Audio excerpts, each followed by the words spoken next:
अस्सलाम वालेकुम viewers, welcome back to Usma Rizwan kitchen. Fries तो आपने बहुत दफ़ा खाए होंगे, लेकिन इस तरह के क्रिस्पी फ़्राइज़ की रेसिपी आज से पहले आपने कभी नहीं देखी होगी। आज ही ये मज़ेदार फ़्राइज़ बनाएं और घर वालों को खुश करें। वीडियो को लाइक लाजमी कीजिएगा। 4 आलू छील कर काट लेंगे। कटिंग आप फिंगर शेप में कर लें या फिर गोलाई में। कटिंग एक जैसी होनी चाहिए ताकि जब सर्व करें तो फ्राइज़ दिखने में खूबसूरत लगें, क्योंकि कहावत आपने सुनी होगी, पेट से पहले आंखें खाती हैं। अच्छी तरह से वॉश कर लेंगे। 2 टेबलस्पून मैदा, 2 टेबलस्पून कॉर्नफ्लोर,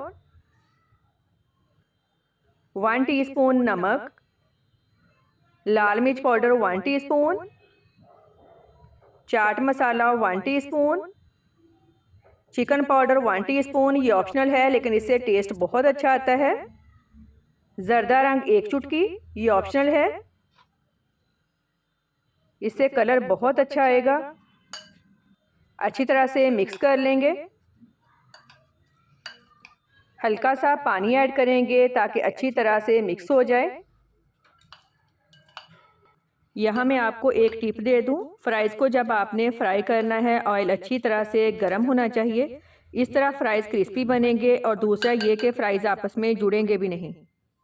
इस तरह भी फ्राइज़ बहुत क्रिस्पी बनते हैं, लेकिन आप अगर ज़्यादा क्रिस्पी करना चाहते हैं तो हाफ़ फ्राई करके निकाल लें, ठंडा करके दोबारा फ्राई कर लें। और अगर आपने इसको फ्रीज़ करना है तब भी हाफ़ फ्राई करके फ्रीज़ कर लें, जब आपको ज़रूरत हो निकालें और फ्राई कर लें। तकरीबन 4 से 5 मिनट लगेंगे इनको फ्राई होने में। फ्राई हो गए हैं, निकाल लेंगे। आवाज़ से आपको अंदाज़ा हो जाएगा ये कितने क्रिस्पी हैं।